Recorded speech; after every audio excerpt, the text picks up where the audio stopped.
Hello guys, welcome to our YouTube channel study with M. आज मैं आप सभी के लिए काफ़ी महत्वपूर्ण वीडियो लेके आई हूँ। तो देखिए, यूकेपीएससी द्वारा 26 नवंबर 2023 को अधिशासी अधिकारी का पेपर कंडक्ट किया गया था। देखिए, अधिशासी अधिकारी का पेपर दो पार्ट में आयोग द्वारा कराया गया, जिसमें देखिए पहला पेपर हिंदी का हुआ था। 100 नंबर की हिंदी आयोग के द्वारा पूछी गई थी। हिंदी का सॉल्यूशन वीडियो आप लोगों को स्टडी विद एम के द्वारा प्रोवाइड करा दिया गया है। अगर आप लोगों ने हिंदी का सॉल्यूशन वीडियो नहीं देखा है, आप स्टडी विद एम पर विजिट करके देख सकते हैं। आज मैं आप लोगों के लिए जीएस का सॉल्यूशन वीडियो लेके आई हूँ। देखिए, ये वीडियो काफ़ी महत्वपूर्ण था और थोड़ा मेरे को लेट हो गया था इस वीडियो को रिकॉर्ड करने में। थोड़ा काम आ गया था, इसलिए रिकॉर्ड नहीं कर पाई थी। आगामी आर ओ एग्ज़ाम के लिए ये वीडियो इम्पॉर्टेंट थी, इसलिए मैंने आप लोगों के लिए ये रिकॉर्ड की है। थोड़ा सा लेट हो गया है, लेकिन आप लोग सॉल्यूशन वीडियो देखिएगा एंड तक, काफ़ी महत्वपूर्ण रहेगा आपका आर ओ एग्ज़ाम के लिए।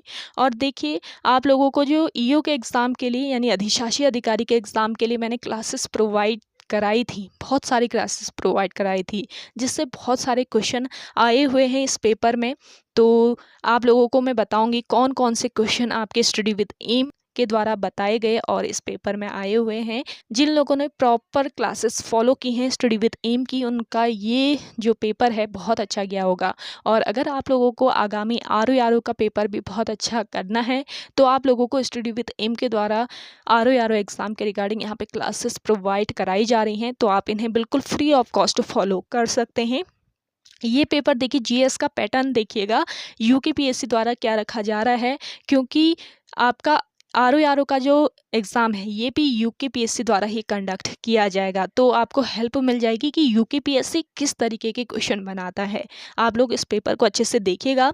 चलिए, आज के इस पेपर को हम स्टार्ट कर लेते हैं। स्टार्ट करने से पहले जिन लोगों ने अभी तक हमारे YouTube channel study with M को सब्सक्राइब नहीं किया है, वो सब्सक्राइब कर लें। साथ ही साथ बगल में जो बेल आइकन दिख रहा है, इसे भी प्रेस कर लें, ताकि हम अपने चैनल पर कोई भी वीडियो अपलोड करते हैं आपके आगामी एग्ज़ाम के रिगार्डिंग, तो उसका लिंक आपको तुरंत मिल सके। आप लोग हमारे टेलीग्राम ग्रुप को भी ज्वाइन कर सकते हैं, ये भी स्टडी विद एम के नाम से ही बना हुआ है। टेलीग्राम ग्रुप पर रात को 8 बजे क्विज़ भी कराई जा रही है, और इम्पॉर्टेंट पीडीएफ्स जो होती हैं वो भी आपको टेलीग्राम ग्रुप पर ही प्रोवाइड की जाती हैं, तो आप लोग टेलीग्राम ग्रुप को ज्वाइन कर सकते हैं। चलिए, आज के इस पेपर को हम सॉल्व कर लेते हैं। देखिए, पेपर में आपका पहला क्वेश्चन पूछा गया था, निम्नलिखित में से किसने 1857 के विद्रोह को राष्ट्रीय विद्रोह कहा था। तो देखिए, 1857 के विद्रोह को राष्ट्रीय विद्रोह कहा था बेंजामिन डिज़रायली ने। ऑप्शन डी यहाँ पे आपका बिल्कुल करेक्ट आंसर है। अगला देखेंगे, सर रिचर्ड स्ट्रेची आयु का संबंध निम्नलिखित में से किससे था। सर रिचर्ड स्ट्रेची आयु का संबंध किससे था? अकाल से। नेक्स्ट देखेंगे, किसने महात्मा गांधी के तरीकों को राजनीतिक भैया दोहन यानी ब्लैकमेल कहा। तो इस क्वेश्चन का करेक्ट आंसर हो जाएगा लिन लिथगो। अगला देखेंगे, मुगल काल में मोजारियान शब्द का प्रयोग किसके लिए किया गया था। तो मुगल काल में मोजारियान जो शब्द है, इसका प्रयोग किया गया कृषकों के लिए। तो ऑप्शन ए बिल्कुल राइट आंसर है इस क्वेश्चन का। नेक्स्ट क्वेश्चन है, निम्नलिखित में से किसने जौनपुर नगर की स्थापना की थी। जौनपुर नगर की स्थापना की गई फिरोज शाह तुगलक के द्वारा। ऑप्शन सी बिल्कुल करेक्ट आंसर है। अगला है आपका, निम्न में से किस सूफी संत की दरगाह भारत में नहीं है। तो देखिए, ये सूफी संत कौन है जिनकी दरगाह भारत में नहीं है। करेक्ट आंसर हो जाएगा आपका शेख फरीदुद्दीन, यानी कि ऑप्शन बी यहाँ पे आपका राइट आंसर है। शेख फरीदुद्दीन, इनकी दरगाह कहाँ पर है? पंजाब प्रांत में। अगला देखेंगे, सजदा और पाबोस की परंपरा किसने आरंभ की थी। सजदा और पाबोस की जो परंपरा है, ये आरंभ की थी किसने? बलबन ने। अगला क्वेश्चन है, इब्न बतूता ने अपना यात्रा वृत्तांत रिहला किस भाषा में लिखा था। तो इब्न बतूता ने अपना यात्रा वृत्तांत लिखा, जिसका नाम था रिहला, और ये लिखा गया था अरबी भाषा में। ऑप्शन बी इस क्वेश्चन का बिल्कुल करेक्ट आंसर है। अगला क्वेश्चन है, तृतीय बौद्ध संगति किसकी अध्यक्षता में हुई थी। तो देखिए, ये क्वेश्चन आप लोगों को मैंने पहले बताया था, पहले क्लासेस जो प्रोवाइड कराई गई थी आपको, उनमें मैंने आपको बताया था। ये पेपर बहुत डिटेल में भी समझाया था मैंने।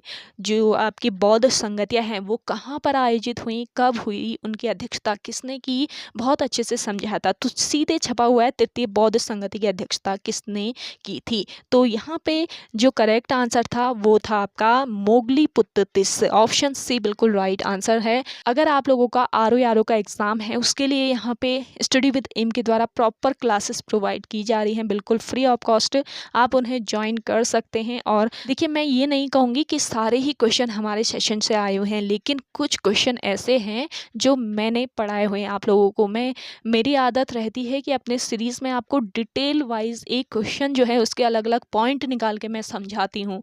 तो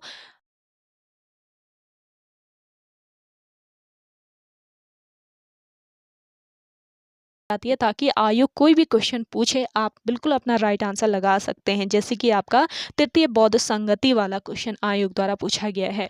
तो देखिए, काफ़ी इंपॉर्टेंट क्लासेस दी जा रही है। अगर आगामी आरओ का एग्जाम आपने देना है तो आप स्टडी विद एम के साथ जुड़ सकते हैं। नेक्स्ट क्वेश्चन है, गौतमी पुत्र शतकर्णी किस वंश का शासक था? तो देखिए, गौतमी पुत्र शतकर्णी ये सातवाहन वंश का शासक था। सातवाहन वंश के बारे में भी कई बार मैं अपने क्लासेस में डिस्कस कर चुकी हूँ। अगला देखेंगे, मिलिंद पन्हो की रचना किसके द्वारा की गई?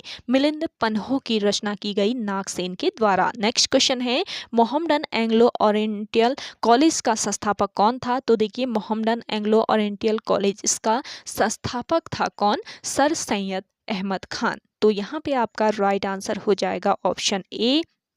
नेक्स्ट क्वेश्चन देखेंगे, निम्नलिखित में से कौन दक्षिण भारत में त्रिकोणात्मक संघर्ष का हिस्सा नहीं था? तो दक्षिण भारत में त्रिकोणात्मक संघर्ष का हिस्सा नहीं था चोल। अगला देखेंगे, निम्नलिखित में से किस संविधान संशोधन द्वारा समाजवाद और धर्मनिरपेक्ष शब्दों को संविधान की उद्देशिका में जोड़ा गया? कई बार बताया है मैंने, तो ये संविधान संशोधन था 42वां संविधान संशोधन। अगला क्वेश्चन देखिएगा, भारत के उपराष्ट्रपति के निर्वाचन हेतु निर्वाचक मंडल के सदस्य निम्न में से कौन होते हैं?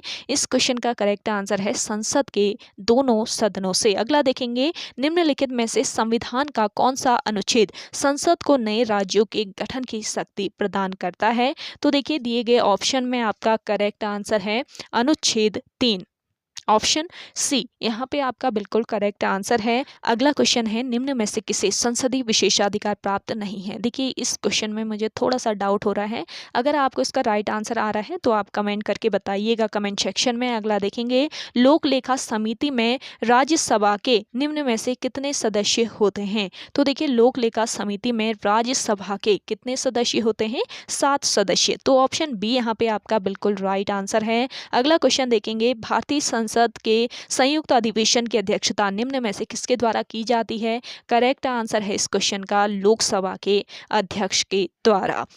नेक्स्ट क्वेश्चन है, निम्नलिखित में से किसे राज्य सूचना आयोग के सदस्यों को नियुक्त करने का अधिकार प्राप्त है? इस क्वेश्चन का करेक्ट आंसर हो जाएगा राज्य के राज्यपाल को। अगला देखेंगे, निम्नलिखित में से किस अनुच्छेद का संबंध मूल कर्तव्य से है? कई बार बताया है ये क्वेश्चन मैंने, तो मूल कर्तव्यों से अनुच्छेद 51 ए का संबंध है। तो ऑप्शन डी बिल्कुल राइट आंसर है। अगला देखेंगे, निम्नलिखित में से किसको यात्रियों का राजकुमार कहा जाता है? यात्रियों का राजकुमार कहा जाता है ह्वेनसांग को। ऑप्शन बी करेक्ट आंसर आपका यहाँ पे हो जाएगा। अगला क्वेश्चन है, राष्ट्रीय अनुसूचित आयोग द्वारा अपनी वार्षिक रिपोर्ट निम्न में से किसे प्रस्तुत की जाती है? तो देखिए, राष्ट्रीय अनुसूचित आयोग द्वारा अपनी वार्षिक रिपोर्ट राष्ट्रपति को प्रस्तुत की जाती है। ऑप्शन डी बिल्कुल राइट आंसर है। अगला देखेंगे, निम्नलिखित में से कौन सा अनुच्छेद नागरिकों के लिए समान नागरिक संहिता का वर्णन करता है? कई बार बताया है ये क्वेश्चन मैंने, तो करेक्ट आंसर है आपका अनुच्छेद 44। ये अनुच्छेद है अनुच्छेद 44, जो कि नागरिकों के लिए समान नागरिक संहिता का वर्णन करता है। पॉलिटी की अलग से आप लोगों को क्लासेस प्रोवाइड कराई गई थी, तो आप लोगों ने अगर फॉलो की होंगी तो आपका ये पेपर बहुत अच्छा गया होगा। अगला क्वेश्चन है, निम्नलिखित में से किस वर्ष भारत में नया उपभोक्ता संरक्षण अधिनियम पारित किया गया? तो देखिए, भारत में नया उपभोक्ता संरक्षण अधिनियम पारित किया गया था वर्ष 2019 में। नेक्स्ट क्वेश्चन है, निम्न में कौन भारत के राष्ट्रपति के चुनाव में उत्पन्न विवादों पर निर्णय करता है? करेक्ट आंसर हो जाएगा भारत का सर्वोच्च न्यायालय। ऑप्शन बी करेक्ट आंसर है। अगला देखेंगे, 2015 में बनाए गए नीति आयोग का अध्यक्ष निम्नलिखित में से कौन है? तो देखिए, नीति आयोग के जो अध्यक्ष हैं वो कौन है बताना है। करेक्ट आंसर हो जाएगा प्रधानमंत्री। अगला क्वेश्चन है, निम्न में से किस अनुच्छेद के अंतर्गत वार्षिक वित्तीय विवरण जो बजट के नाम से जाना जाता है संसद में प्रस्तुत किया जाता है? तो तो देखिए संसद में जो बजट प्रस्तुत किया जाता है ये अनुच्छेद 112 के अंतर्गत प्रस्तुत किया जाता है। ऑप्शन बी यहाँ पे आपका बिल्कुल राइट आंसर है। अगला है आपका, निम्न में से कितने सदस्यों को भारत के राष्ट्रपति द्वारा राज्यसभा में मनोनीत किया जाता है? तो करेक्ट आंसर है आपका यहाँ पे 12 सदस्य। नेक्स्ट क्वेश्चन है, भारतीय संविधान का अनुच्छेद 280 निम्न में से किससे संबंधित है? तो देखिए भारतीय संविधान का जो आर्टिकल 280 है ये किससे संबंधित है? वित्त आयोग से।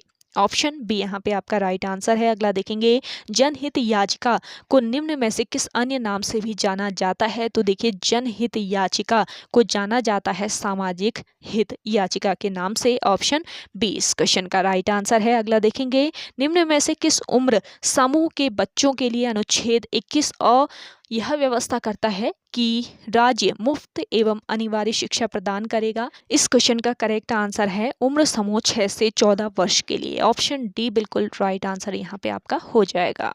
अगला क्वेश्चन है, निम्नलिखित में से किस वर्ष भारत में बौद्धिक संपदा का अधिकार पारित किया गया? तो देखिए भारत में बौद्धिक संपदा का अधिकार पारित किया गया था वर्ष 2016 में। अगला क्वेश्चन है आपका, निम्न में से किस वर्ष भारत में 73वें एवं 74वें संशोधन अधिनियम लागू किए गए? तो देखिए भारत में 73वें एवं 74वें संविधान संशोधन अधिनियम लागू किए गए वर्ष 1993 में। ऑप्शन सी करेक्ट आंसर आपका हो जाएगा। अगला देखेंगे, राष्ट्रीय ग्रामीण विकास एवं पंचायती राज संस्थान यानी कि NIRDP व PR निम्न में से किस स्थान पर अवस्थित हैं? तो देखिए आपके NIRD और PR जो है ये कहाँ पर अवस्थित है? हैदराबाद में। ऑप्शन डी इस क्वेश्चन का बिल्कुल करेक्ट आंसर है। अगला देखेंगे, भारतीय संविधान के निम्न में से किस भाग में त्रिस्तरीय पंचायतों की स्थापना के प्रावधान की व्यवस्था की गई है? तो देखिए काफी महत्वपूर्ण क्वेश्चन था ये, आपको कई बार मैंने बताया था, सीधे छपा हुआ है। करेक्ट आंसर है इसका भाग 9।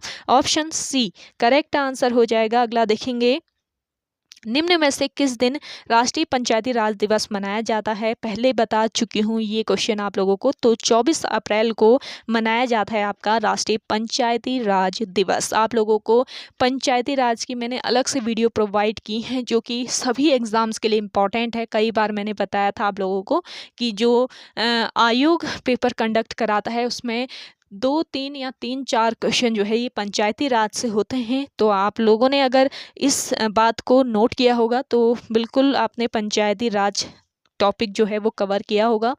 नेक्स्ट क्वेश्चन है, राष्ट्रीय ग्रामीण रोजगार मिशन का अब पुनर्नामित नाम निम्न में से क्या है? तो देखिए इस क्वेश्चन का करेक्ट आंसर हो जाएगा दीन दयाल अंत्योदय योजना। ऑप्शन बी बिल्कुल राइट आंसर है। अगला देखेंगे, निर्धनता रेखा को मापने का कैलोरी मापदंड किसके द्वारा प्रस्तुत किया गया? निर्धनता रेखा को मापने का जो कैलोरी मापदंड है ये प्रस्तुत किया गया था किसके द्वारा? DT लकड़वाला के द्वारा। ऑप्शन ए बिल्कुल राइट हो जाएगा। अगला क्वेश्चन है, micro units development refinance agency, in short इसको मुद्रा बोला जाता है। तो मुद्रा किससे संबंधित है बताना है।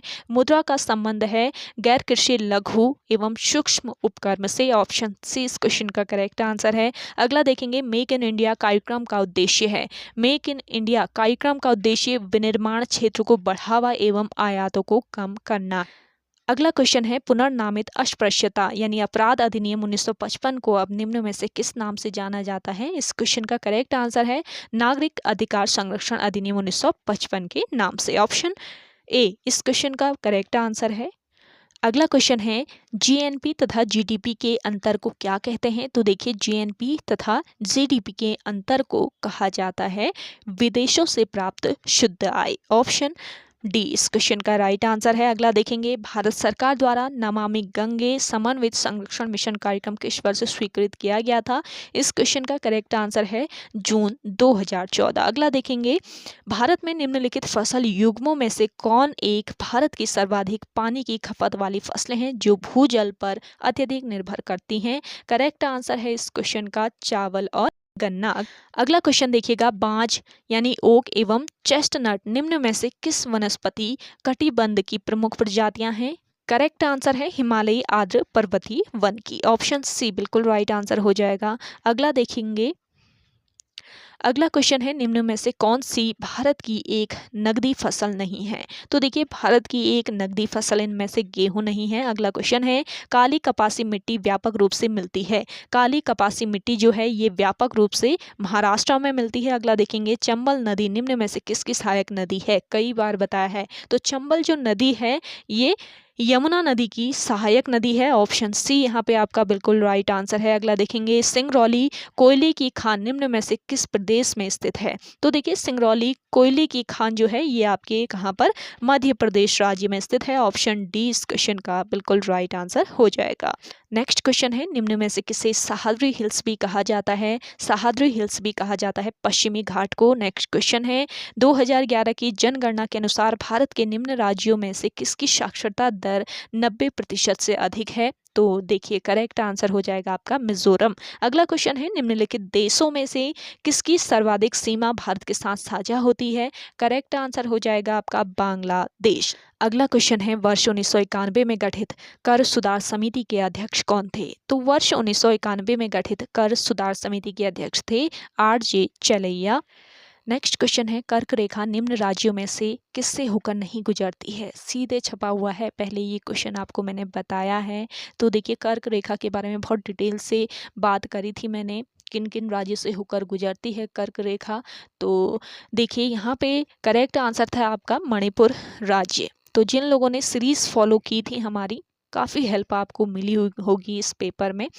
आप लोगों को आर एग्ज़ाम के रिगार्डिंग भी बहुत सारी यहाँ पे क्लासेस दी जा रही हैं। साथ ही साथ देखिए 1-2 दिन बाद में आप लोगों को करंट अफेयर की भी क्लासेस देने वाली हूँ, जो कि आपके आर एग्ज़ाम के लिए काफ़ी महत्वपूर्ण रहेगी। आप लोग इन क्लासेस को ज्वाइन कर सकते हैं स्टडी विद एम पर आप लोग विजिट करके। साथ ही साथ आपको जीएस की यहाँ पे क्लासेस दी जा रही हैं। साथ ही साथ आप लोगों को उत्तराखंड की क्लासेस दी जा रही हैं, वो भी आप लोग फॉलो कर सकते हैं।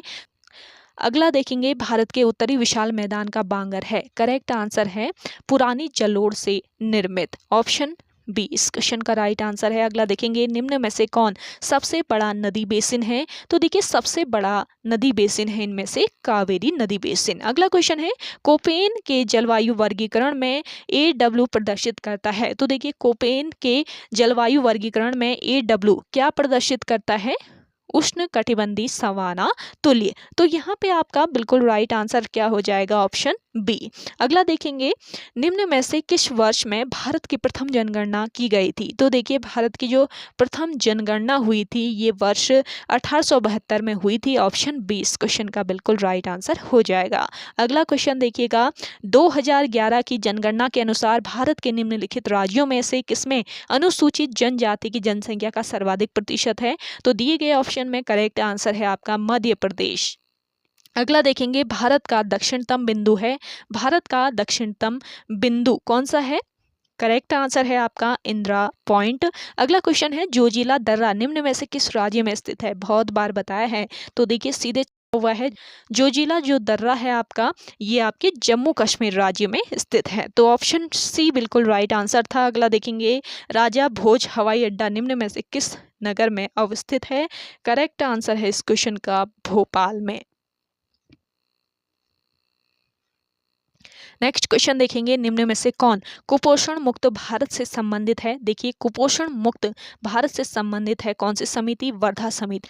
अगला क्वेश्चन है, निम्न में से किस वर्ष भारतीय राष्ट्रीय खाद्य सुरक्षा अधिनियम पारित किया गया? तो देखिए भारतीय राष्ट्रीय खाद्य सुरक्षा अधिनियम पारित किया गया था आपके वर्ष 2013 में। अगला क्वेश्चन देखेंगे, निम्न में से कौन सी हिमालय में सबसे बड़ी कृषि योग्य घाटी है? तो देखिए हिमालय में सबसे बड़ी कृषि योग्य घाटी है सिंधु घाटी। अगला क्वेश्चन है, उत्तराखंड के निम्न जिलों में से किसमें सेब का सर्वाधिक उत्पादन होता है? तो देखिए उत्तराखंड तो मैंने आप लोगों को बहुत अच्छे से पढ़ाई है। अगर आप लोगों ने स्टडी विद एम की उत्तराखंड की हर एक सीरीज़ को फॉलो किया है तो मैं मानती हूँ इस पेपर में 95% जो उत्तराखंड है वो आपकी सही हुई होगी। तो यहाँ पे आप लोगों को उत्तराखंड बहुत अच्छे से कवर कराई जाती है। आप लोगों से बोलती भी थी मैं प्रॉपर क्लासेस फॉलो करो, लेकिन जिन लोगों ने किए होंगे तो शायद बहुत अच्छा स्कोर किया होगा उन्होंने उत्तराखंड में। साथ ही साथ आप लोगों को जीएस की क्लासेस, करंट अफेयर की क्लासेस भी मैंने दी थी। हिंदी की तो आप लोगों को सेपरेट क्लासेस में देती थी, तो फॉलो किया है अगर आप लोगों ने स्टडी विद एम को, तो आपका ये पेपर काफ़ी अच्छा रहा होगा। और आगामी जो आपका आर का एग्ज़ाम होने वाला है, उसके लिए भी यहाँ पे क्लासेस प्रोवाइड की जा रही हैं आप लोगों को, तो आप लोग स्टडी विद एम को ज्वाइन कर सकते हैं एंड अपना जो सिलेक्शन है वो ले सकते हैं। तो देखिए, उत्तराखंड के इन जिलों में से सेब का सर्वाधिक उत्पादन होता है उत्तरकाशी जिले में। तो ऑप्शन ए यहाँ पे आपका बिल्कुल करेक्ट आंसर था। अगला देखेंगे, निम्न श्रेणियों में से कौन एक ट्रांस हिमालयन श्रेणी नहीं है? तो देखिए, ट्रांस हिमालयन श्रेणी इनमें से नहीं है पीर पंजाल श्रेणी। ऑप्शन ए इस क्वेश्चन का राइट आंसर है। नेक्स्ट क्वेश्चन है, विवेकानंद पर्वतीय कृषि अनुसंधान संस्थान स्थित है। विवेकानंद पर्वतीय कृषि अनुसंधान संस्थान ये आपके अल्मोड़ा में स्थित है। ऑप्शन डी यहाँ पे आपका राइट आंसर हो जाएगा। अगला देखेंगे, केंद्रीय अन्न विश्लेषण प्रयोगशाला यानी CGAL कहाँ स्थित है बताना है। तो CGAL ये आपके नई दिल्ली में स्थित है। अगला देखेंगे, किस राज्य में जलोढ़ मिट्टी की उपलब्धता सबसे कम है? तो इस क्वेश्चन का करेक्ट आंसर है तमिलनाडु राज्य। अगला देखेंगे, रंधावा ने भारत को कितने बृहद कृषि प्रदेशों में विभक्त किया है? तो देखिए, रंधावा ने भारत को 5 कृषि प्रदेशों में विभक्त किया है। ऑप्शन सी बिल्कुल करेक्ट आंसर है। अगला देखेंगे, उस व्यक्ति का नाम बताइए जिसने वर्ष 1974 में नहरों की श्रृंखला के निर्माण द्वारा भारतीय नदियों को जोड़ने की योजना प्रस्तुत की थी। तो इस क्वेश्चन का करेक्ट आंसर है doctor KL Rao. Option A बिल्कुल राइट आंसर हो जाएगा आपका। अगला क्वेश्चन है, भारत के चंद्रमा मिशन चंद्रयान 3 के परियोजना निदेशक कौन है? तो देखिए, चंद्रयान 3 पे एक separate video study with M के द्वारा आप लोगों को प्रोवाइड कराई गई थी, जिसमें ये क्वेश्चन भी आप लोगों को बताया गया था। तो जिन लोगों ने फॉलो किया होगा, करेक्ट हुआ होगा उनका आंसर। तो इस क्वेश्चन का जो करेक्ट आंसर था वो क्या था? P Veer मुथुलवेल। ऑप्शन ए यहाँ पे आपका राइट आंसर है। अगला देखेंगे, निम्नलिखित प्राकृतिक तत्वों में से कौन सा कंप्यूटर चिप्स में प्रयुक्त प्राथमिक तत्व है? तो देखिए, करेक्ट आंसर हो जाएगा आपका सिलिकॉन। अगला क्वेश्चन है, समाचारों में देखी गई V2X तकनीक संबंधित है। V2X जो तकनीक है ये ऑटोमोबाइल से संबंधित है। नेक्स्ट क्वेश्चन है, रडार का पूर्ण अभिरूप क्या है? रडार का पूर्ण अभिरूप होता है रेडियो डिटेक्शन एंड रेंजिंग। अगला क्वेश्चन है, निम्नलिखित में से कौन सा आउटपुट डिवाइस नहीं है? आउटपुट डिवाइस नहीं है इनमें से टच स्क्रीन। अगला देखेंगे, कंप्यूटर में फायरवॉल का उपयोग क्यों किया जाता है? कंप्यूटर में फायरवॉल का उपयोग किया जाता है सुरक्षा के लिए। तो यहाँ पे आपका राइट आंसर हो जाएगा ऑप्शन डी। नेक्स्ट क्वेश्चन है, भारत में आधुनिक कृषि के जनक कौन है? भारत में आधुनिक कृषि के जनक कौन है इनमें से?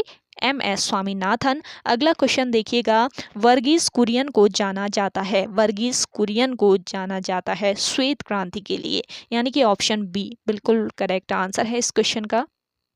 नेक्स्ट क्वेश्चन है, फाइल को ट्रांसफर करने के लिए किस प्रोटोकॉल का प्रयोग होता है? करेक्ट आंसर हो जाएगा आपका FTP। नेक्स्ट क्वेश्चन है, कौन सा लॉजिक गेट यूनिवर्सल गेट के नाम से जाना जाता है? तो देखिए, NAND जो गेट है ये यूनिवर्सल गेट के नाम से जाना जाता है। ऑप्शन बी यहाँ पे आपका राइट आंसर है। अगला देखेंगे, निम्न में से कौन सा परजीवी पोषक रणनीति का उपयोग करता है? तो देखिए, करेक्ट आंसर हो जाएगा आपका टैप वर्म यानी फीता कृमि। अगला क्वेश्चन है, खाना बनाते समय बर्तन की तली बाहर से काली हो रही हो, इसका क्या मतलब है बताना है। तो करेक्ट आंसर हो जाएगा ईंधन पूर्णतः नहीं जल रहा है।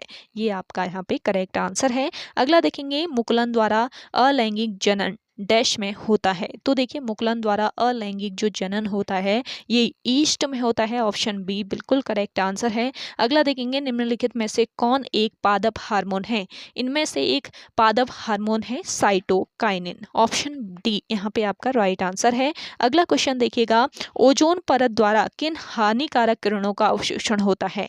तो देखिए, ओजोन परत द्वारा पराबैंगनी किरणों का अवशोषण होता है। अगला देखेंगे, वैद्युत चुंबकीय प्रेरण की परिघटना है। वैद्युत चुंबकीय प्रेरण की परिघटना क्या है? कुंडली तथा चुंबक के बीच आपेक्षिक गति के कारण कुंडली में प्रेरित धारा उत्पन्न करना, यानी कि ऑप्शन सी बिल्कुल करेक्ट आंसर आपका हो जाएगा। अगला देखेंगे, निम्न में से कौन सा या कौन से ऊर्जा स्रोत नवीकरणीय नहीं हो सकते या हो सकता है? तो इस क्वेश्चन का करेक्ट आंसर हो जाएगा आपका कोयला और पेट्रोलियम। तो ऑप्शन बी आपका यहाँ पे राइट आंसर हो जाएगा। अगला क्वेश्चन है ट्यूबलाइट में चोक का उद्देश्य डैश होता है। ट्यूबलाइट में चोक का उद्देश्य वोल्टेज को क्षणिक रूप से बढ़ाने के लिए होता है। ऑप्शन डी इस क्वेश्चन का बिल्कुल राइट आंसर है। अगला देखेंगे स्थिर वैद्युत अवक्षेपण का उपयोग व्यापक रूप से डैश के नियंत्रण में होता है। तो इस क्वेश्चन का करेक्ट आंसर क्या होगा? अगर आपको आंसर आता है आप कमेंट करके बताइएगा कमेंट सेक्शन में। अगला देखेंगे निम्नलिखित में से किस फसल में नाइट्रोजन स्थिरीकरण करने वाले जीवाणु होते हैं? करेक्ट आंसर हो जाएगा आपका मटर। अगला क्वेश्चन है इंटीग्रेटेड सर्किट कंप्यूटर की किस पीढ़ी में प्रयोग किए गए? तो ये पीढ़ी थी आपकी कौन सी? तीसरी पीढ़ी के कंप्यूटर। ऑप्शन बी इस क्वेश्चन का बिल्कुल करेक्ट आंसर है। नेक्स्ट क्वेश्चन है किस ग्रंथ में उल्लेख है कि सुबाहु नरेश की राजधानी श्रीनगर थी? करेक्ट आंसर है आपका महाभारत। अगला देखेंगे हैप्पी क्लब संगठन की स्थापना किसने की थी? हैप्पी क्लब संगठन की स्थापना की थी गोविंद वल्लभ पंत ने। नेक्स्ट क्वेश्चन है पर्वतीय राज्य परिषद की स्थापना किस वर्ष हुई? पर्वतीय राज्य परिषद की स्थापना हुई थी 25 जून 1967 को। ऑप्शन ए इस क्वेश्चन का बिल्कुल करेक्ट आंसर है। अगला देखेंगे डोलापाल की आंदोलन किस समुदाय से संबंधित था? डोलापाल की आंदोलन संबंधित था दलित समुदाय से। अगला देखेंगे निम्नलिखित में से किसे पंडित की उपाधि दी गई? तो देखिए पंडित की जो उपाधि है ये नैन सिंह रावत को दी गई है। ऑप्शन ए इस क्वेश्चन का बिल्कुल राइट आंसर है। उत्तराखंड आपकी ओवरऑल सही रही होगी, आप लोगों को ये सारे ही क्वेश्चन मैंने पहले पढ़ाए हैं। अगला क्वेश्चन देखेंगे खीराकोट की महिलाओं के खनन विरोधी आंदोलन का नेतृत्व किसने किया था?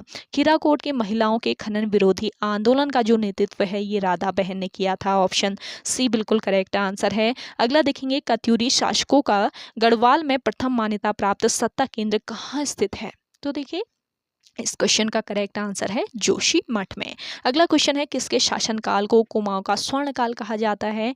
जगत चंद का जो शासनकाल है इसे कुमाऊं का स्वर्णकाल कहा जाता है। अगला देखेंगे कुमाऊं में गोरखों द्वारा पहला भूमि बंदोबस्त किसके नेतृत्व में प्रारंभ किया गया था? गोरखों द्वारा पहला भूमि बंदोबस्त जो कुमाऊं में प्रारंभ किया गया ये जोगा मल्ल शाह के नेतृत्व में प्रारंभ किया गया। ऑप्शन सी बिल्कुल राइट आंसर है। अगला देखेंगे निम्नलिखित में से कौन सी एक रस्म थारू जनजाति विवाह परंपरा की नहीं है? तो देखिए करेक्ट आंसर है आपका चाला। अगला क्वेश्चन है निम्न में से कौन सा आभूषण हाथ में नहीं पहना जाता है? तो देखिए मुरखली जो आभूषण है ये हाथ में नहीं पहना जाता है।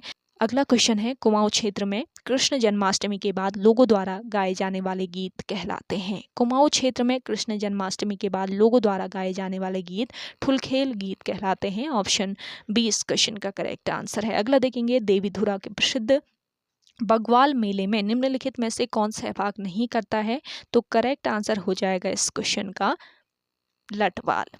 ऑप्शन सी बिल्कुल राइट आंसर है। अगला देखेंगे उत्तराखंड में किस स्थान पर राहु का मंदिर स्थित है? राहु का जो मंदिर है ये डांग सेरा पैठानी में स्थित है। नेक्स्ट क्वेश्चन है अशोक का कालसी अभिलेख किस लिपि में लिखा गया? तो अशोक का कालसी अभिलेख लिखा गया है ब्राह्मी लिपि में। नेक्स्ट क्वेश्चन है गढ़वाल एंशियंट एंड मॉडर्न पुस्तक किसने लिखी? तो देखिए इस पुस्तक के लेखक हैं पातीराम। ऑप्शन डी इस क्वेश्चन का करेक्ट आंसर है। अगला देखेंगे गढ़वाली ठाठ कहानी के लेखक कौन है?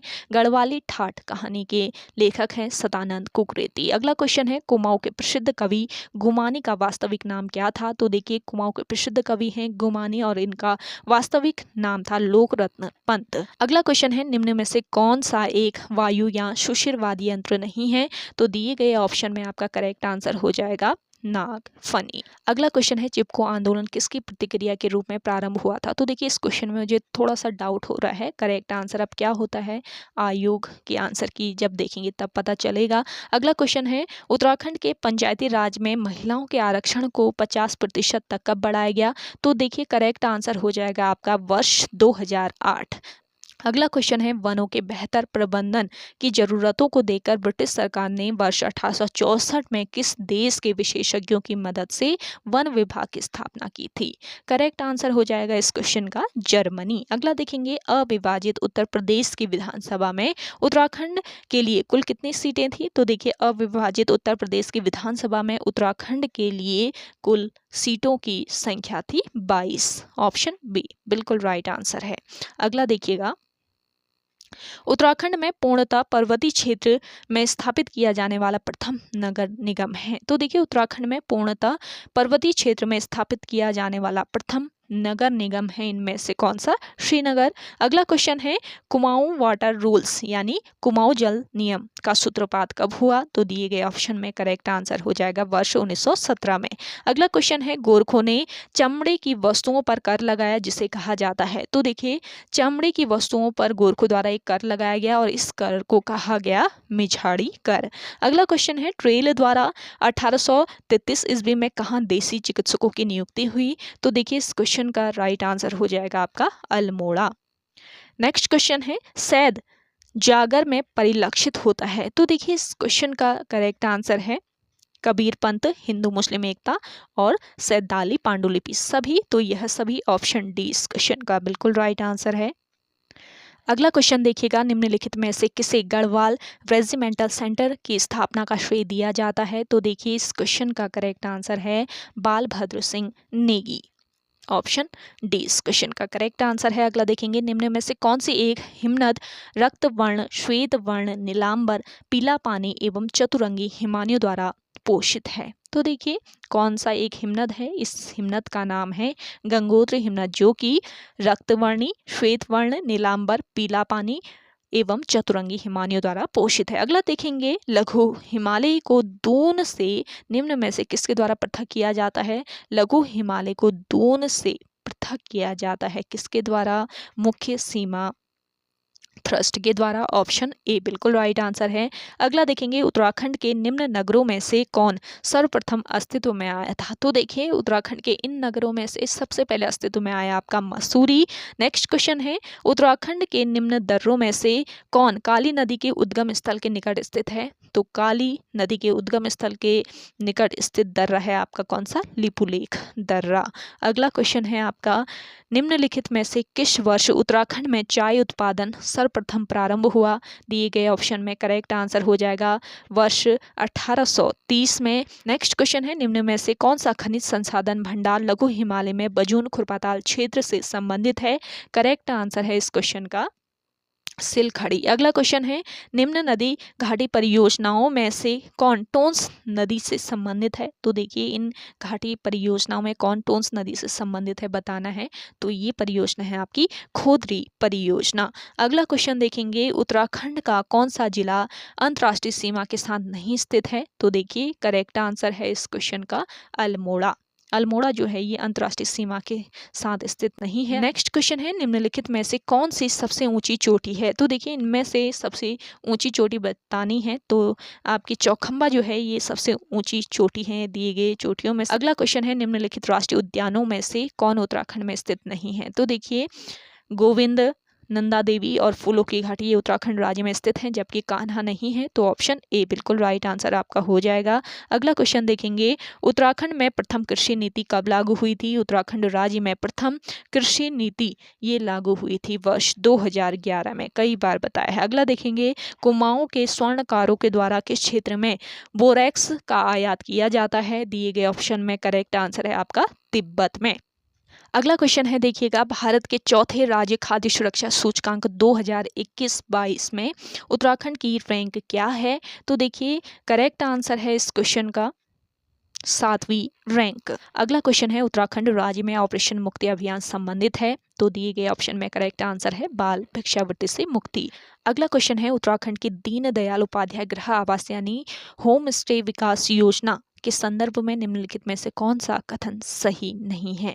तो देखिए इनमें से सही कथन नहीं है यह योजना 2017 से प्रारंभ की गई, ये आपका सही नहीं है यानी कि ऑप्शन ए इस क्वेश्चन का बिल्कुल राइट आंसर आपका हो जाएगा।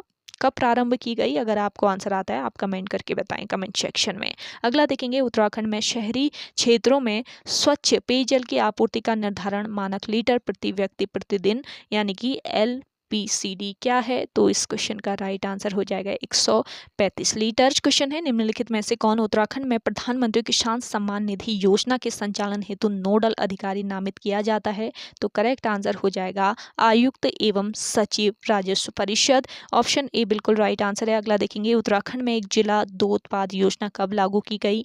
तो देखिए यह योजना लागू की गई उत्तराखंड राज्य में अक्टूबर 2021 में। तो ऑप्शन सी बिल्कुल करेक्ट आंसर है इस क्वेश्चन का।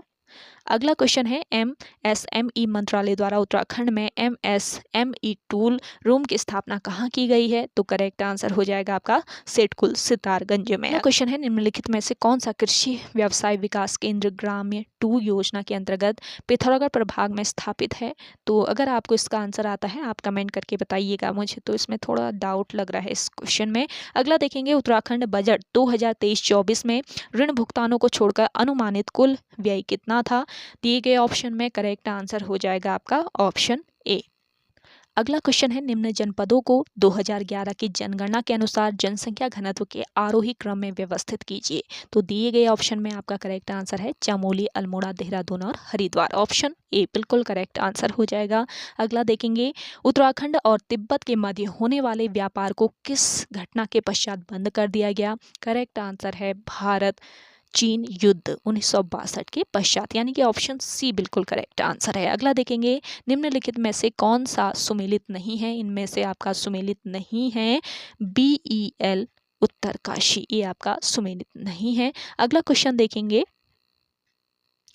उत्तराखंड में निम्नलिखित में से कौन सा क्षेत्र राज्य समन्वित सहकारिता विकास योजना से आच्छादित नहीं है? दिए गए ऑप्शन में करेक्ट आंसर है आपका शिक्षा। अगला देखेंगे जनगणना 2011 के अनुसार उत्तराखंड में लिंगानुपात क्या था? तो देखिए जनगणना 2011 के अनुसार उत्तराखंड में लिंगानुपात था 963। अगला क्वेश्चन है उत्तराखंड में प्रधानमंत्री किसान सम्मान निधि योजना के संचालन हेतु नोडल विभाग निम्नलिखित में से कौन सा है? तो इस विभाग का क्या नाम है? अगर आपको आंसर आ रहा है आप कमेंट करके बताइएगा। अगला क्वेश्चन देखेंगे उत्तराखंड राज्य में प्रथम खनन नीति की घोषणा कब की गई? उत्तराखंड राज्य में प्रथम खनन नीति की घोषणा की गई वर्ष 2001 में। अगला क्वेश्चन है उत्तराखंड स्टार्टअप नीति 2023 शुरू की गई। तो देखिए करेक्ट आंसर हो जाएगा शिक्षा में उद्यमिता को बढ़ावा देने के लिए, शैक्षिक संस्थानों में नवाचार के व्यवसायीकरण के लिए, महिलाओं के बीच उद्यमिता को प्रोत्साहित करने के लिए, सभी के लिए चलाई गई थी। तो ये सभी ऑप्शन डी यहाँ पे आपका बिल्कुल राइट आंसर हो जाएगा। अगला क्वेश्चन है निम्नलिखित में से कौन सा एक युग्म सुमेलित नहीं है? तो देखिए इनमें से कौन सा सुमेलित नहीं है बताना है। तो करेक्ट आंसर हो जाएगा चाय फैक्ट्री उधम सिंह नगर, ये आपका सुमेलित नहीं है। अगला क्वेश्चन है भारत राज्य की वन रिपोर्ट 2021 के अनुसार उत्तराखंड के किस जनपद का उसके भौगोलिक क्षेत्र के सापेक्ष वनाच्छादित क्षेत्र का प्रतिशत सर्वाधिक है? दिए गए ऑप्शन में आपका नैनीताल बिल्कुल करेक्ट आंसर हो जाएगा। अगला क्वेश्चन देखिएगा, देखिए यहाँ पे निर्देश दिया गया है 155 से 159 तक पूछे गए प्रश्न नीचे दिए गए वृत्त चित्र पर आधारित हैं जो एक नगर के विभिन्न वर्गों के वयस्क के रोजगार को दर्शाता है। नगर के कुल वयस्कों की संख्या 60,000 है। तो देखिए इस वृत्त चित्र पर आधारित क्वेश्चन दिए गए हैं, उनको सॉल्व कर लेना है। इसमें पहला क्वेश्चन है आपका कॉर्पोरेट क्षेत्र में रोजगार करने के लिए वयस्कों की संख्या क्या है? तो देखिए मैंने इसको सॉल्व किया था। तो कॉर्पोरेट क्षेत्र में रोजगार करने वाले वयस्कों की जो संख्या थी इसमें कितनी थी? 9,000 थी। ऑप्शन डी बिल्कुल राइट आंसर था इसका। अगला था आपका सार्वजनिक एवं निजी क्षेत्रों में रोजगार करने वालों की कुल संख्या क्या थी? तो यहाँ पे करेक्ट आंसर था 45,000। अगला क्वेश्चन था इसी से रिलेट करके बेरोजगार वयस्कों की संख्या क्या है? बेरोजगार वयस्कों की संख्या है इनमें से कितनी? 3,000। तो ऑप्शन सी बिल्कुल करेक्ट आंसर था इस क्वेश्चन का। अगला क्वेश्चन है यदि नगर की कुल जनसंख्या 2.5 लाख है तो निजी क्षेत्र में रोजगार करने वाली जनसंख्या का प्रतिशत कितना है बताना था। तो इस क्वेश्चन का आपका करेक्ट आंसर क्या था? Option B. अगला देखेंगे स्वरोजगार वाले व्यक्तियों का प्रतिशत कुल रोजगार वाले व्यक्तियों के सापेक्ष क्या था? तो दिए गए ऑप्शन में इस क्वेश्चन का करेक्ट आंसर था ऑप्शन ए। अगला क्वेश्चन देखिएगा, यहाँ पे भी आपको निर्देश दिया गया है 160 से लेकर 164 तक पूछे गए प्रश्न नीचे दी गई सारणी पर आधारित है जो एक कंपनी के विभिन्न प्रकार के स्कूटरों के उत्पादन को दर्शाती है। तो देखिए सारणी बेस्ड ये क्वेश्चन था आपका। तो 160 अगर क्वेश्चन देखेंगे तो दिए गए वर्षों में से किस वर्ष इस प्रकार के स्कूटरों का उत्पादन अधिकतम रहा था? तो मैंने सॉल्व किया था तो आंसर इसका करेक्ट था 2018। अगला देखेंगे पी प्रकार के स्कूटरों का 2018 में उत्पादन इसके सभी दिए गए कुल उत्पादन का लगभग कितने कितने प्रतिशत था, तो करेक्ट आंसर है इस क्वेश्चन का 16%। अगर मैं आपको डिटेल में समझा दूँ तो वीडियो काफ़ी लेंदी बन जाएगी। अगर आपको इसका अलग से सॉल्यूशन वीडियो चाहिए तो आप लोग कमेंट करके बताइएगा, अलग से मैं सॉल्यूशन वीडियो भी आपको प्रोवाइड करा दूंगी मैथ का, तो आप लोग कमेंट करके बताइएगा। अगला देखेंगे, किन वर्षों के युग्मों में टी प्रकार के स्कूटरों का कुल उत्पादन 3 लाख था। करेक्ट आंसर है 2018 व 2020। तो ऑप्शन बी बिल्कुल राइट आंसर है। अगला देखेंगे, निम्नलिखित दिए गए वर्षों में से किस एक वर्ष सभी प्रकार के स्कूटरों का कुल उत्पादन न्यूनतम था। तो करेक्ट आंसर हो जाएगा आपका वर्ष 2017 में। अगला देखेंगे, दिए गए वर्षों में से किस वर्ष क्यू प्रकार के स्कूटरों का उत्पादन कंपनी के स्कूटरों के औसत उत्पादन के सबसे निकटतम रहा। तो करेक्ट आंसर है आपका 2016 में। ऑप्शन बी बिल्कुल राइट आंसर है। नेक्स्ट क्वेश्चन देखेंगे, 15वें ब्रिक्स सम्मेलन के दौरान ब्रिक्स संगठन में कितने नए सदस्य देशों को शामिल किया गया। करेक्ट आंसर हो जाएगा 6 सदस्य देशों को। अगला देखेंगे, सांख्यिकी एवं कार्यक्रम कार्यान्वयन मंत्रालय के सूत्रों के अनुसार वर्ष 2022-23 में भारत के निम्न में से किस राज्य में वर्तमान मूल्यों पर प्रति व्यक्ति आय सर्वाधिक है। तो करेक्ट आंसर है इस क्वेश्चन का तेलंगाना राज्य। अगला देखेंगे, नारी शक्ति वंदन विधेयक लोकसभा द्वारा निम्न में से कितने मतों से पारित किया गया। तो ये मत कितने थे, 454 मत। अगला देखेंगे, भारत द्वारा अपने नागरिकों को निम्न में से किस देश से निकालने के लिए ऑपरेशन अजय चलाया गया। तो देखिए, ऑपरेशन अजय चलाया गया था किसके लिए, भारत द्वारा अपने नागरिकों को किस देश से निकालने के लिए। करेक्ट आंसर हो जाएगा आपका इजराइल से निकालने के लिए। अगला क्वेश्चन है, मैरीलैंड अमेरिका में समानता की मूर्ति का अनावरण निम्न में से किसके सम्मान में हुआ था। तो देखिए, इस क्वेश्चन का बिल्कुल राइट आंसर है BR अम्बेडकर के सम्मान में। अगला क्वेश्चन है, हाल ही में 84 लोगों को संगीत नाटक अकादमी अमृत पुरस्कार भारत के उपराष्ट्रपति द्वारा प्रदान किए गए। इसमें से उत्तराखंड के कितने लोग थे बताना था। तो करेक्ट आंसर था इस क्वेश्चन का 4 लोग। देखिए, करंट अफेयर जो है ये काफ़ी अच्छी पूछी गई है आयोग के द्वारा। अगला देखेंगे, टेलिस्मैन सेवर 23 क्या है। तो देखिए, टेलिस्मैन सेवर 23 ही क्या है, ये द्विपक्षीय सैन्य अभ्यास है। ऑप्शन ए बिल्कुल राइट आंसर हो जाएगा। अगला क्वेश्चन है, नई दिल्ली में आयोजित 18वें G20 शिखर सम्मेलन 2023 के दौरान भारत के G20 शेरपा निम्न में से कौन थे। करेक्ट आंसर है अमिताभ कांत। अगला क्वेश्चन है, नोमैडिक एलिफेंट एक संयुक्त सैन्य अभ्यास भारत और निम्न में से किस देश के बीच हुआ था। तो ये सैन्य अभ्यास हुआ था भारत और मंगोलिया के बीच। अगला देखेंगे, हाल ही में भारत कनाडा संबंध निम्न में से किस एक आतंकी की हत्या के कारण कटु हो गए। करेक्ट आंसर है हरदीप सिंह निज्जर। ऑप्शन डी बिल्कुल राइट आंसर है। अगला क्वेश्चन है, सितंबर 2023 में मालदीव के राष्ट्रपति कौन चुने गए। तो देखिए, सितंबर 2023 में मालदीव के राष्ट्रपति मोहम्मद मोइजू चुने गए। ऑप्शन सी बिल्कुल राइट आंसर है। अगला देखेंगे, चंद्रयान 3 के लैंडर का निम्न में से क्या नाम था। तो देखिए, चंद्रयान 3 के लैंडर का नाम था विक्रम लैंडर। अगला है, निम्न में से किस देश से भारतीय नागरिकों को निकालने के लिए ऑपरेशन कावेरी अभियान चलाया गया। तो देखिए, करेक्ट आंसर हो जाएगा इस क्वेश्चन का सूडान। अगला क्वेश्चन है, नरगिस मोहम्मदी नोबेल शांति पुरस्कार विजेता 2023 का संबंध निम्न में से किस देश से है। तो इस क्वेश्चन का जो करेक्ट आंसर हो जाएगा, क्या हो जाएगा, ईरान से। अगला क्वेश्चन है आपका, स्वास्थ्य का अधिकार अधिनियम पारित करने वाला प्रथम भारतीय राज्य निम्न में से कौन सा है। स्वास्थ्य का अधिकार अधिनियम पारित करने वाला प्रथम भारतीय राज्य है इनमें से राजस्थान राज्य।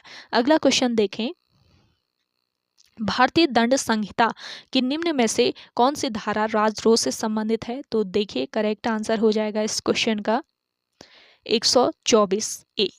अगला क्वेश्चन है, चंद्रयान 3 को निम्न में से किस तिथि को सफलतापूर्वक प्रक्षेपित किया गया। ये तिथि थी आपके 14 जुलाई 2023। तो ऑप्शन डी यहाँ पे आपका बिल्कुल राइट आंसर है। अगला देखेंगे, एरिस निम्नलिखित में से किस बीमारी का नया रूपांतरण है। एरिस जो है ये कोरोना बीमारी का नया रूपांतरण है। अगला क्वेश्चन है, डकार घोषणा एक साझा घोषणा पत्र है जिसका संबंध किससे है। ये भी डाउटफुल क्वेश्चन लग रहा है मुझे। करेक्ट आंसर क्या होगा, आपको आ रहा है तो आप लगाएं करेक्ट आंसर कमेंट सेक्शन में। अगला है, ग्रैंड मास्टर मैग्नस कार्लसन का संबंध निम्न में से किस खेल से है। तो करेक्ट आंसर हो जाएगा शतरंज से। अगला देखेंगे, बीमर शब्द निम्न में से किस खेल से संबंधित है। बीमर शब्द का संबंध है क्रिकेट से। अगला देखेंगे, निम्न में से एशियाई खेलों में स्वर्ण पदक जीतने वाली प्रथम भारतीय महिला कौन है। करेक्ट आंसर हो जाएगा कमलजीत संधू। नेक्स्ट क्वेश्चन है, जनवरी 2023 में शुरू की गई महत्वपूर्ण और उभरती प्रौद्योगिकियों पर पहल यानी ICET भारत और निम्न में से किस देश के बीच साझेदारी है? तो देखिए करेक्ट आंसर हो जाएगा भारत और अमेरिका।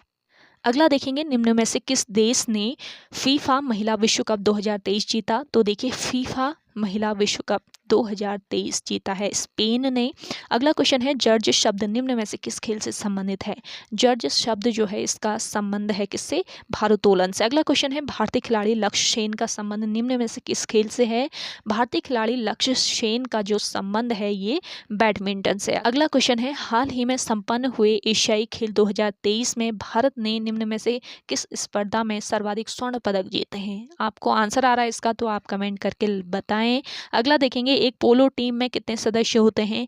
एक पोलो टीम में होते हैं कितने सदस्य? 4 सदस्य। अगला देखेंगे, इलेक्ट्रा गोल्ड कप निम्न में से किस खेल से संबंधित है? इलेक्ट्रा गोल्ड कप का संबंध है किससे? टेबल टेनिस से। अगला देखेंगे, महात्मा गांधी द्वारा हिंद स्वराज किस भाषा में लिखी गई थी? महात्मा गांधी द्वारा हिंद स्वराज जो लिखी गई थी ये गुजराती भाषा में लिखी गई। नेक्स्ट क्वेश्चन है, निम्नलिखित में से कौन अखिल भारतीय कांग्रेस का अध्यक्ष कभी नहीं रहा? तो देखिए अखिल भारतीय कांग्रेस के अध्यक्ष कभी नहीं रहे बाल गंगाधर तिलक। नेक्स्ट क्वेश्चन है, भारत में सिविल सेवा का जनक किसे कहा जाता है? भारत में सिविल सेवा का जनक कहा जाता है किसे? लॉर्ड कॉर्नवालिस को। अगला क्वेश्चन है, युगांतर आश्रम का मुख्यालय कहाँ स्थित है? देखिए युगांतर आश्रम का जो मुख्यालय है ये सैन फ्रांसिस्को में है। अगला क्वेश्चन है, पूर्ण स्वराज का प्रस्ताव कांग्रेस के लिए किस अधिवेशन में पारित हुआ? पूर्ण स्वराज का प्रस्ताव कांग्रेस के लिए पारित हुआ था लाहौर अधिवेशन में। अगला क्वेश्चन है, निम्नलिखित में से किस राज्य ने वेलेज़ली की सहायक संधि को स्वीकार नहीं किया? करेक्ट आंसर हो जाएगा आपका बंगाल। अगला देखेंगे, निम्न में से भारत के किस भारतीय खेल महारथी को भारत के चुनाव आयोग का राष्ट्रीय आइकन घोषित किया गया? तो करेक्ट आंसर हो जाएगा सचिन तेंदुलकर। तो आप लोगों को मैंने 200 क्वेश्चन सॉल्व करा दिए हैं। ये पेपर आपके आगामी आरओ एग्जाम के लिए काफ़ी हेल्पफुल रहेगा। पैटर्न आप लोगों को पता चलेगा आयोग किस तरीके का रख रहा है, करंट अफेयर किस लेवल की पूछी है आप लोगों को पता चला होगा इस पेपर को सॉल्व करके। तो आरओ एग्जाम के लिए ये पेपर हेल्पफुल रहने वाला है। तो ओके गाइज, आज के सेशन में इतना ही। आई होप आप सभी को आज का ये सेशन काफ़ी पसंद आया होगा। अगर आप सभी को आज का ये सेशन पसंद आता है तो इस सेशन को लाइक कीजिएगा, शेयर कीजिए। देखिए काफ़ी मेहनत से ये सेशन बनाया गया है आप लोगों के लिए, तो आप लोग इसे शेयर कीजिएगा। चलिए मिलते हैं एक नेक्स्ट इंटरेस्टिंग वीडियोज़ के साथ, तब तक के लिए धन्यवाद।